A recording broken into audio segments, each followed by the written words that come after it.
திரு ராம்கி, நான் உங்கள்கிட்ட கேட்குறேன், நீங்கள் உங்கள் ரெண்டாக கருத்தை சொல்லுங்கள்.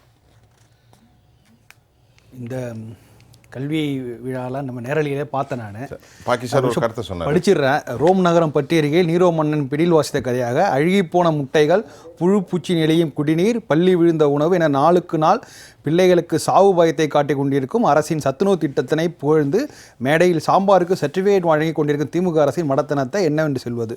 திமுக என்னும் நாடக கம்பெனி நடிப்பு எல்லை கடந்து நம்ம எரிச்சலூட்டுகிறது என்கிறார் பாஜக தலைவர் நயினார் நாகேந்திரன். இது ஒரு மையப்படுத்தப்பட்டதாக நான் கூட நினைக்கல. நம்ம கொஞ்சம் அவருடைய கருத்தோடு நம்ம முழுக்க அப்படியே ஒத்து போக தேவையில்லை. அவர் ஒரு எதிர்கட்சி தலைவராக விமர்சனம் வைக்கிறார். அதில் உண்மை இருக்குல்ல, அது உண்மை இருக்குது. நம்ம இன்னும் பாயிண்டாக இவ்வளோன்னு அரசியல் விமர்சனம் இல்லை, இன்னும் பாயிண்டாக போகலாம். நிறைய பேசியிருக்கோம். நம்ம பாவடிவம் திடீர்னு ஒரே நாளில் முடிவெடுத்து பண்ணதை பேசணும். அதுலேருந்து ஆரம்பித்து எவ்வளோ குளறுபடிகள் நம்ம இப்போ 46,000 பள்ளி கல்வித்துறைக்கு மட்டுமே ஒதுக்கீடு செய்யப்படுது. நம்ம இன்னும் கொஞ்சம் விரிவாகவே பேசலாம். இவங்க எதுக்கெடுத்தாலும் இல்லை கல்வியில் சிறந்த தமிழ்நாடு அப்படின்னா, கல்வியில் சிறந்த தமிழ்நாடுக்கான கிரெடிட் யாருக்கெல்லாம் போகணும் அப்படிங்கிற முக்கியமாக பார்க்கும்போது பெற்றோர்களுக்கு. அன்னைக்கு இருந்த பெற்றோர்களுக்கு 5-6 பிள்ளைகள் இருந்தது, அதனால் அவங்களுக்கு வருமானம் கிடையாது, அதனால் போதிய காலம். இன்றைக்கி இருந்த பெற்றோர்கள் பட்டினி கிடந்தாலும் பரவாயில்ல, என் பிள்ளைய படிக்க வைக்கிறாங்க. ஸோ அவனுக்கு தான் முதல் கிரெடிட் கொடுக்கணும். பெற்றோர்களுக்கு எவ்வளோ பெரிய பெற்றோர்களாக இருந்தாலும் சரி, அவங்க கையில் பணத்தை எல்லா பணத்தையும் ஸ்பெண்ட் பண்ணி நான் பிள்ளைகளுக்கு படிக்க வைக்கிறேன்னு சொல்லும்போது, இல்லை அரசு எல்லாத்தையும் பார்த்துக்கிறதுங்கிற கிரெடிட் எடுத்துக்கிறதே அது ஒரு பெரிய தவறான விஷயமா நினைக்கிறேன். அரசு செய்யுது, மறுக்கவே இல்லை. அரசு எவ்வளோ காலை உணவு திட்டம் நல்ல விஷயம் தான்.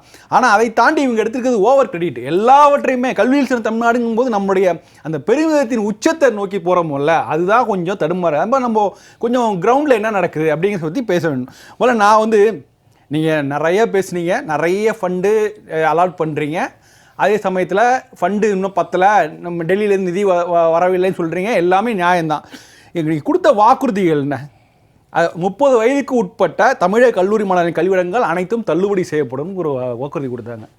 அதை படிப்படியாக குறைந்து என்னன்னா அவங்களுக்கு பட்டியலின மாணவர்களுக்கு மட்டுங்கிற மாதிரி சொல்லி அப்படியே போயிடுச்சு.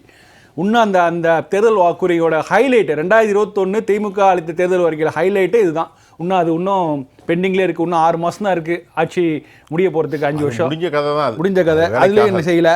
அரசு துறையில் கல்வி நிலையங்கள் காலியாக உள்ள 35 லட்சம் பணியிடங்கள் நிரப்பப்படணும் வாக்குறுதி கொடுத்தாங்க. 1 லட்சம் அரசு பணிகள் காலியாக இருக்குது. ஆனால் பாருங்கள், இன்றைக்கி நம்மளோட டிகிரி படிச்சுட்டு எல்லாரும் என்ன டெலிவரி பாய்ஸ்லாம் நிறைய பேர் இருக்காங்க. இன்ஜினியரிங் படித்து டெலிவரி பாய்ஸை நம்ம பார்த்துருக்கோம். ஸோ வேலைவாய்ப்பு அந்த இதில் நீங்கள் நான் முழுக்க நீங்கள் அவங்க கொடுத்த 35 லட்சம்ங்கிற வாக்குறுதி இல்லைலாம் பரவாயில்ல, ஓரளவாக செய்திருக்கணும். அதுவும் செய்யலை. கல்வி நிறுவனங்களையும் வைஃபை செய்து சார், இதெல்லாம் ரொம்ப சாதாரண விஷயம் சார். நீங்கள் ஒரு ஸ்கூல் பில்டிங்கில் வைஃபை ஃபெசிலிட்டி கொடுக்குறவங்களாம் இன்றைக்கி ரொம்ப சாத்தியமான விஷயம். இதெல்லாம் ஒரு வாக்குறுதியாக கொடுத்து இது இன்றைக்கி தமிழ்நாட்டில் போய் பாருங்கள் எந்தெந்த ஸ்கூலில் இருக்குது அப்படின்னு பார்த்தீங்கன்னா நீங்களே களத்தில் எடுத்து பார்க்கலாம். அதேமாதிரி மத்திய அரசு பள்ளிகள் மற்றும் தமிழக எல்லாவற்றிலும் 8ஆம் வகுப்பு வரை தமிழ் கட்டாய பாடமாக இது இன்னைய வரைக்கும் நமக்கு எட்டாத கனவாக இருக்குது.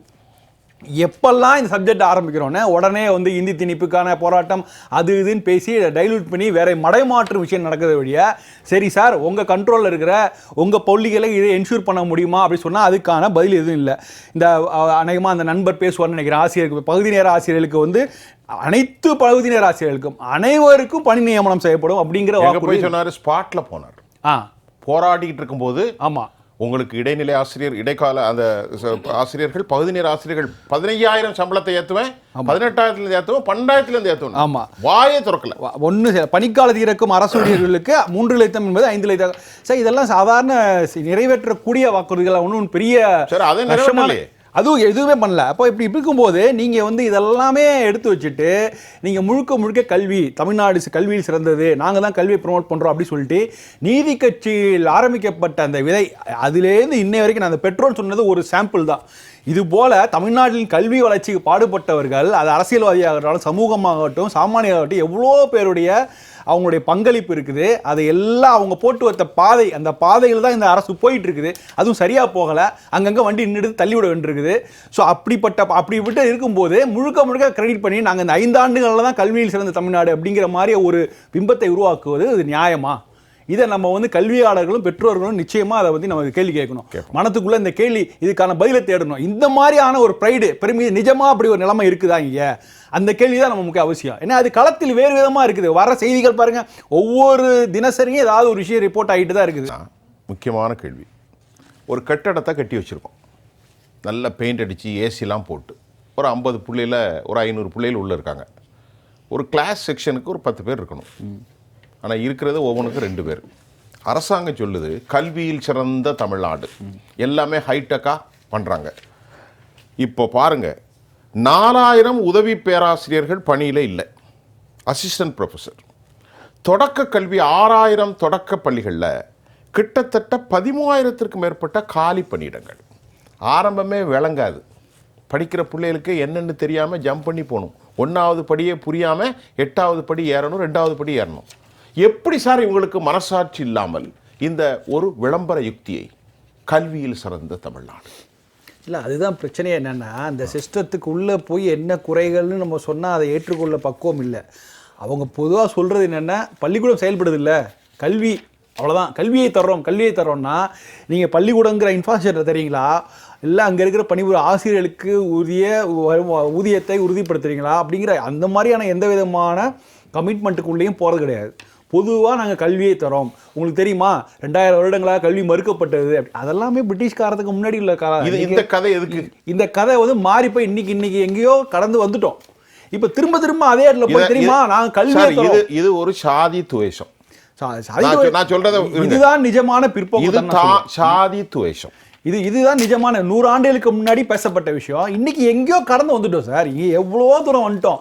வந்த பிறகு திரும்ப உங்களுக்கு தெரியுமா நம்ம எவ்வளோ தூரம் வந்திருக்கோம். இப்படி சொல்லும் போது நாங்களாம் ஒரு காலத்தில் நடந்து வந்துட்டு இருந்தோம், இப்பெல்லாம் நீங்க பஸ்ல வரீங்களே அப்படிங்கிற மாதிரி இது ஒரு மாதிரியான பிற்போக்குத்தனமான. சரி, இப்போ உங்ககிட்ட அதிகாரம் வந்துட்டுல செய்யுங்க.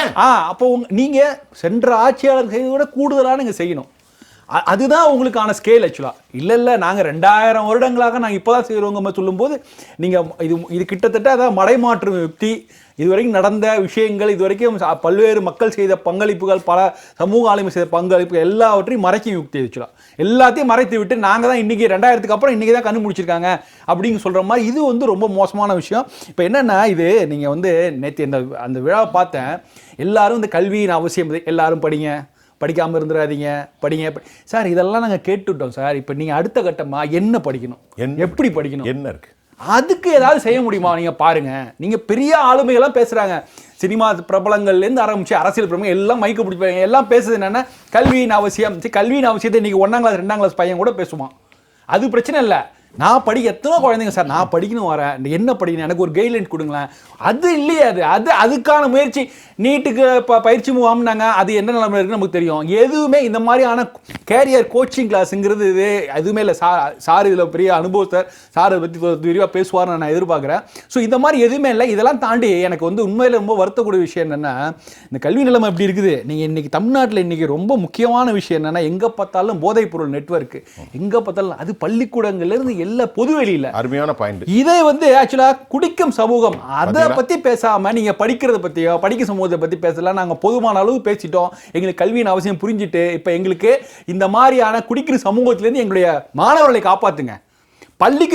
பள்ளிக்கு அருகிலேயே நீங்க ஒரு டாஸ்மாக் கடை திறந்து வச்சுட்டு அங்க அந்த பக்கம் பசங்க போறதுக்கு வர்றதுக்கு பயமா இருக்கு. எத்தனை இன்சிடென்ட்.